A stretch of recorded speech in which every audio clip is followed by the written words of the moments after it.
Let's start talking about some free agents, as free agency is only a few weeks away, and let's begin with the Conn Smythe favorite, Sam Bennett. Get to it coming up on Locked On Sabres.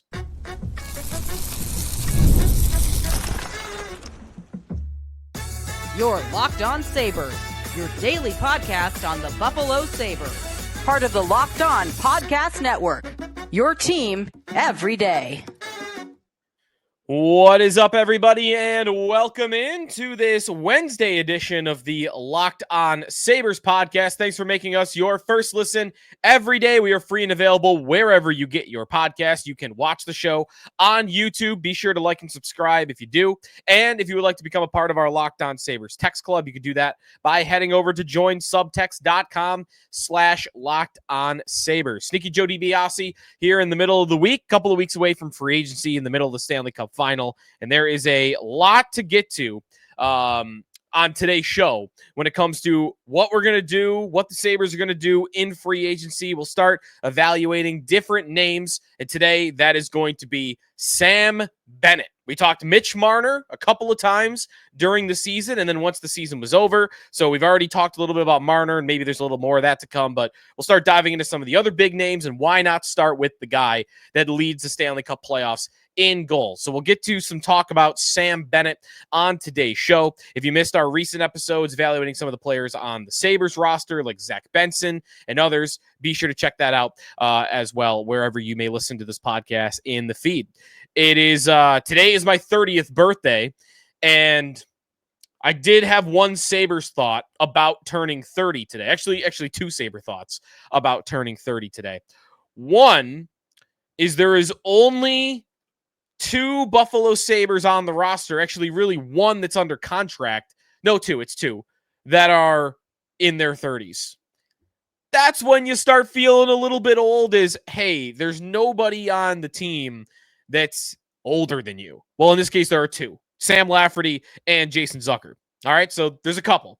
The other one I found out today is running backs is a good way to do that. Go back and look at running backs that are your age, and you're going to feel really old. Todd Gurley is 30 years old. How is that possible? So that was one thought I had. The other is a more depressing one. So I'm sorry to bring the mood down on this beautiful Wednesday afternoon here in Buffalo, but man, the Buffalo Sabres really went my whole 20s without making the playoffs. And, you know, you never get those years back. And your 20s are, you know, I'm still young. I'm still, you know, having a great time. But your 20s are fun. You're going out all the time, right? And there's college, of course. How fun is it when you're in those years and your team is in the postseason? Well, I at least know that from my Bills experiences. I have no idea about that from my Sabres experiences. I will never know what it was like to go through a Sabre playoff run in that age group. I was in middle school the last time they were running through the playoffs, in elementary school even. So I'll never know what that was like. You know, maybe I'll know a little bit when, you know, my 30s. I'm not 50, but they really went my whole 20s. And here's to them making it in my 30s. I am 99.9% sure they're going to make the playoffs in my 30s. They can't possibly go 10 more years, right? It's going to happen. It's going to happen in my 30s, and I look forward to the day where I get to do this show talking about an upcoming playoff game, previewing a Sabre playoff game. Let's go. Come on, let's get that happening. Well, one guy that maybe you would think could help them to that is a guy that is right now looking like the best goal scorer in the entire Stanley Cup playoffs. So as we start to break down potential free agent options for the Buffalo Sabres coming up at the end of this month and into July, let's kick it off with Sam Bennett, the star player, the Conn Smythe favorite of the Florida Panthers, who has 14 goals through 20 playoff games. Again, that is number one in the NHL this postseason. Defending Stanley Cup champion, a veteran of 9 years in the NHL, a former top 5 pick. If you go wind back to the 2014 NHL draft, you might remember debates about what the Sabres should do. Should they draft Sam Reinhart, the hockey IQ guy with all the stats? Should they draft Sam Bennett, who was dominant in juniors, but he can't do a pull-up? Or should they draft Leon Draisaitl, who was a big guy, Joe Thornton comparisons, and then he turned into the best of the three. Reinhart, pretty good too. Same with Sam Bennett. They've all turned into really, really good players. All more valuable players than I would argue the guy that went number one, Aaron Ekblad. So here's Sam Bennett, about to hit free agency on a team that has done a very good job of locking up all its other pieces. But Bennett is one that might get away. I would still consider the Panthers the favorite to sign him, but he could leave. And what you have here is a gritty player, even sometimes a dirty player, that is going to give you a lot of different things as a player stepping into a lineup. And he definitely is going to be like, whoever signs Sam Bennett in free agency is going to talk about him as a culture changer, bringing that culture that he had in Florida with him to whatever team he eventually is going to go to. So that's one part of it. And listen, the Buffalo Sabres, if there is a team where you would think of, oh, that team needs a culture shift, that team needs an adult in the room, that team needs a change in ideology of how they play, I mean, the Sabres fit that profile really well. So all of that, you could look at Sam Bennett and say, yeah, he's a guy they could really use. Now, looking at Bennett on the ice, above the, he's a sneaky, dirty player, right? Like last year, he punches Brad Marchand in the face coming across. Nobody's looking because he knows he can get away with it. He's also a savvy player in that way. Like he is very good. I'll give him credit. Very good at doing things that the refs aren't going to notice. Earlier in this series, game 1 against Edmonton, he falls after making very little contact with a defenseman in front of the net. I think it was Wallin. And he falls into Stuart Skinner, and it helps create a goal, goes off of him. The goalie's on position. But hey, it's not goaltender interference because the Oiler defenseman made contact with Sam Bennett. Bennett knows what he's doing in a spot like that. And you could say he's a smart player for that in this way, where he's smart enough to know colliding with this Oiler, if I go down and it doesn't look too obvious, they're not calling me for anything. And I'm going to cause chaos in front of the net. I'm going to help prevent the goalie from getting over to make the save, and they're not going to call it. That's helping my team. And Bennett does a lot of things like that on a regular basis. He is a good goal scorer.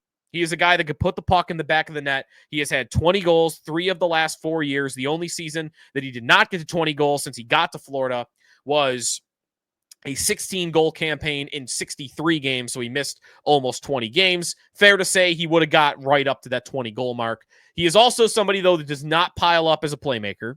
Even though he's a centerman, he's not much of a passer. He's not much of a guy that sees the ice in that way. He only has, in Florida, 101 assists in 289 games, 95 goals. I mean, he almost has as many goals as he does assists. He's certainly a better finisher than he is a playmaker up front.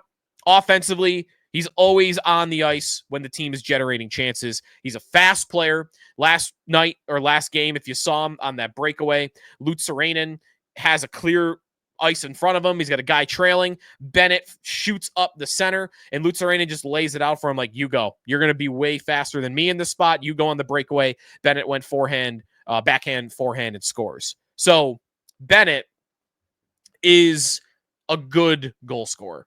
A good goal scorer. Not a great one, but a good goal scorer, and you are going to get positive results offensively when he is out there on the ice. The one thing that I am a little bit back and forth on with Bennett is how good defensively is he? I think you are seeing him block shots, and in the playoffs, he's certainly going to give this to you. A lot of his numbers, though, during the regular season show a guy that, well, his team might generate a lot of offense when he's out there, but his team gives up a lot, too.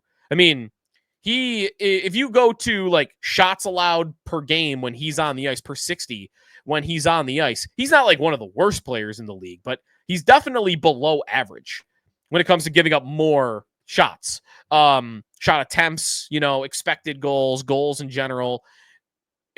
And when I watch him, not watching every game of his regular season, watching much more of him in the playoffs, honestly, I guess my best explanation for that would be it's a very back and forth type of style when he's out there. It's not really slow the game down. It's play fast, play instinctual. And when you play like that, You are going to get more back and forth. You're going to get more scoring chances yourself, and you're going to give up more as well. So maybe it's a little bit overrated how good of a two-way player he is, but it's still a very valuable player, I think, in Sam Bennett, and a valuable culture shifter, which would be important to the Buffalo Sabres. So I know if you stuck with me through one segment and didn't go, this guy's crazy, the Sabres have no shot at him. I'm not saying the Sabres have a great shot at him at all, but should they be in hot pursuit of Sam Bennett? We think they're at least going to try on Mitch Marner. They're probably going to try and fail. Should they also try on Sam Bennett? The Sabres' pursuit of it, coming up here on the Locked On Sabres podcast. Today's episode of the Locked On Sabres podcast is presented by Indeed. So you just realized that your business needed to hire somebody yesterday. Well, how can you find amazing candidates fast? Easy. Just use Indeed. When it comes to hiring, Indeed is all you need. Stop struggling to get your job post seen on other sites. Indeed Sponsored Jobs puts your post at the top of the page and helps you reach the right candidates faster. You've been in the spot where you need to write the right hire like yesterday. You can't wait around. The pressure is on. And every day without the right person is a setback. And that's exactly when Indeed Sponsored Jobs comes in handy. They make sure that your post is seen by the right candidates right now. No waiting around. Get the job done for you right away. So now you can speed up your hiring process, get a $75 sponsored job credit. All you got to do is go to Indeed.com/lockedon right now and support our show by saying that you heard about Indeed on this podcast, the Locked On Sabres podcast. Terms and conditions apply. Hiring, Indeed is all you need. Sneaky Joe DiBiase back here on the Locked On Sabres podcast. We're talking some free agency today, and we are talking about Sam Bennett. Should the Sabres go after Sam Bennett, and should they do it aggressively?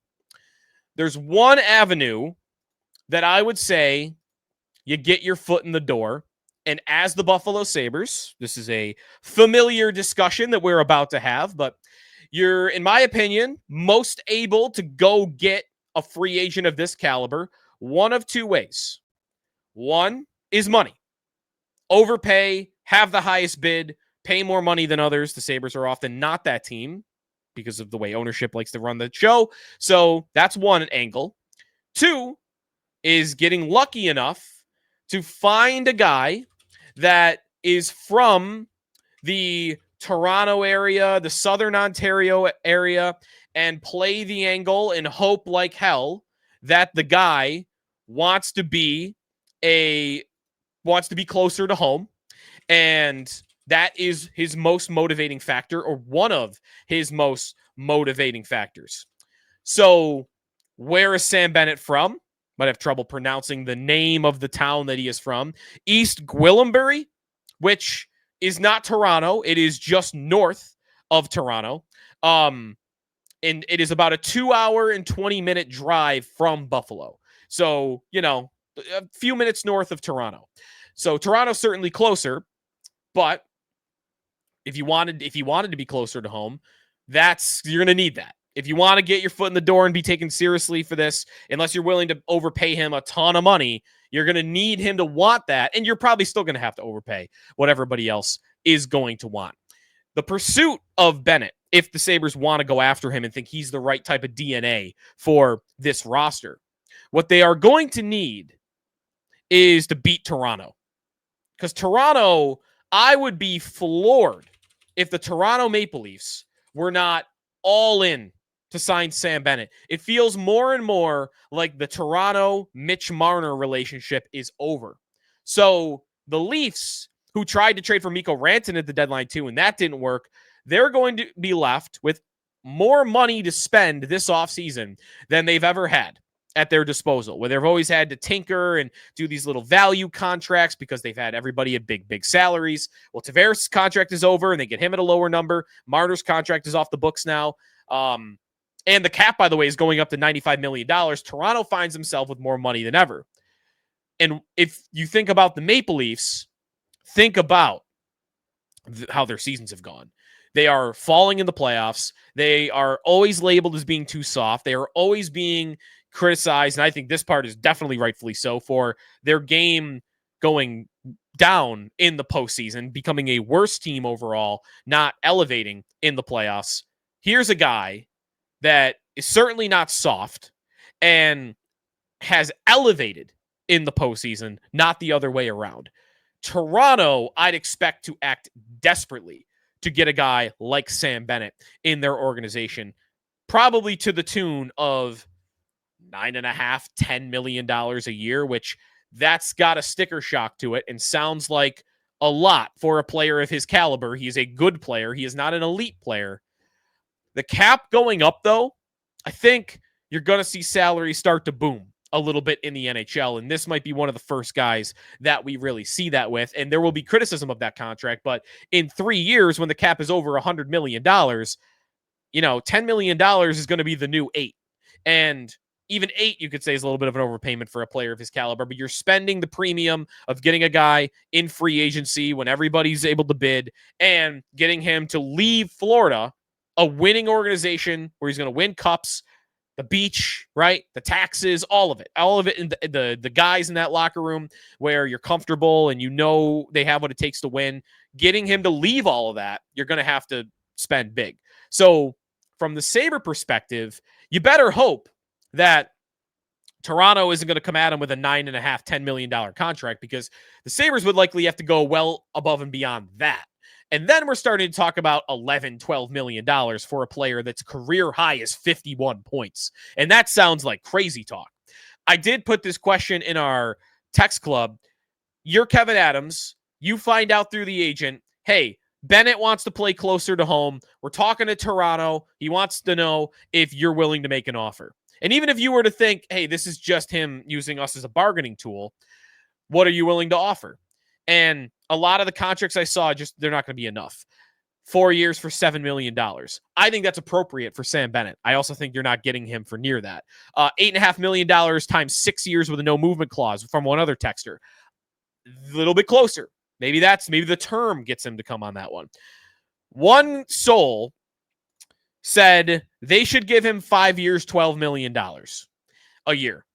And that's crazy. Also might be what it takes to get him. And it also, you might just say, YOLO, Sabres are always under the cap anyway, whatever. I'm sick of this. I want to make the playoffs. Sure, $12 million a year. They would be laughed out of the building if they gave him $12 million. Doesn't mean, though, that he wouldn't help them. So to kind of go full circle on this, I think it's very, very unlikely that he would even seriously consider the Buffalo Sabres, but maybe there's some wiggle room on that. And if he were to do it, then I think the amount of money you're talking is in the double-digit range for millions of dollars a year. I think you're talking $10 million to get Sam Bennett to come here. And is that a good idea? I don't think it is. I think that Marner is the better idea if you're going to put all your eggs in one basket. I'm not saying Bennett wouldn't help them, but I think a move like that where you show your desperation, I would respect the desperation part of it. Honestly, we've wanted Kevin Adams to act more desperate, more aggressive. Jarmo Kekalainen hopefully going to help that. So I would respect the desperation part of it. I hope this isn't the guy they're desperate for, though, because I'd like them to be more desperate for a player that makes more of an impact on the ice rather than just the DNA and the culture of the team on the overall. So I don't think they're going to get him. I kind of hope they don't go all out for him also. Do I expect them to be in on him? I'd expect them to make a call. I don't expect the Sabres to be ultra aggressive. Here's this. I'd be expecting them to be more ultra aggressive on Marner than I would on Sam Bennett. But I could be wrong on that. Now, if you've stuck with this lunacy long enough, Sam Bennett and the Sabres, let's just play the if game, hypothetical, he chose to come to Buffalo on whatever the contract was, how would he fit in the lineup? Even that's not a simple question to answer. We'll get to that coming back.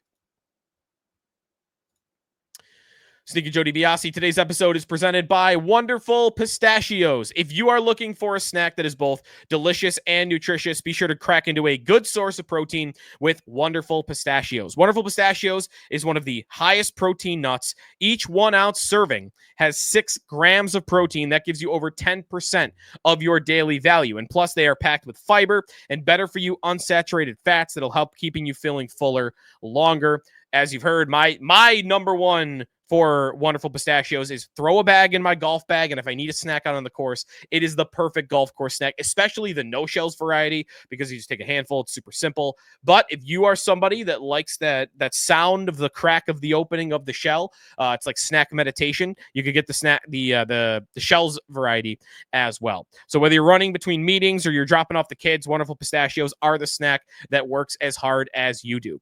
Get snackin', get crackin' with the snack that packs a protein punch. Be sure to visit wonderfulpistachios.com today to learn more. Final segment here on the Locked On Sabres podcast. The Oilers and the Panthers tomorrow night. Game 4. 2-1 in favor of Florida. I don't necessarily love Edmonton's chances at the moment, but I would still pick them to come back and win this series, even though they just lost 6-1. I'm very confident that McDavid and Draisaitl, who had no points in Game 3, are going to have that happen again for the rest of the series. Back to Sam Bennett, wrapping up the conversation on his candidacy as a free agent option for the Sabres. I think you'll start to get more realistic options here as we start to go down this list, maybe in the middle of the list rather than the top end of the list, like Marner and then to Sam Bennett. Bennett, if he chose to come to Buffalo, everything lines up, stars align. He wants to be closer to home. They offer him the most money, and Toronto for some reason isn't as interested as we thought, and he comes to Buffalo. How would he fit in the Buffalo Sabres lineup? Well, that's not an easy answer, because center-wise, the Sabres are already kind of, I don't want to say flush, but they're certainly deep at the center position.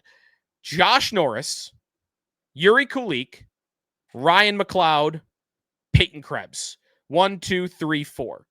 Everybody is in a spot that feels about right for them. Maybe Norris is punching a little bit above his weight as a number 1 center. You might be more comfortable with him as a number 2 center, but they love Kulik. Lindy loves Kulik, and there's another step coming from him, I'm sure, in his second season. And by the way, all of that is not even mentioning that Tage Thompson is perfectly capable of going back to the middle whenever he needs to.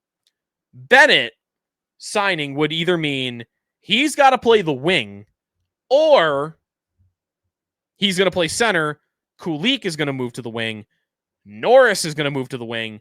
McLeod, I can't imagine, would move to the wing. I think he is a permanent center, as permanent as it gets. Or Bennett will play the wing. He also, I would expect to play in the top 6, especially the amount of money he'd be making. He'd be playing on the power play. I think, though, you look at the roster and think, do they really need Sam Bennett? I think they need a Mitch Marner. They have some forwards. What they don't have is another elite offensive contributor along with Tage Thompson. They have one guy on the top tier. A lot of these playoff teams, regular contenders, have more than one elite offensive producer. And the Sabres have one of those. They have a bunch of good ones. After that, you hope JJ Peterka could develop into the elite one, maybe Kulik. But Marner would be that. Bennett gives you a lot of attitude and, culture the Sabres don't have. But everything else, I feel like they kind of have it already. They have guys who score 20 to 30 goals. They have guys that are, debatably good defensively.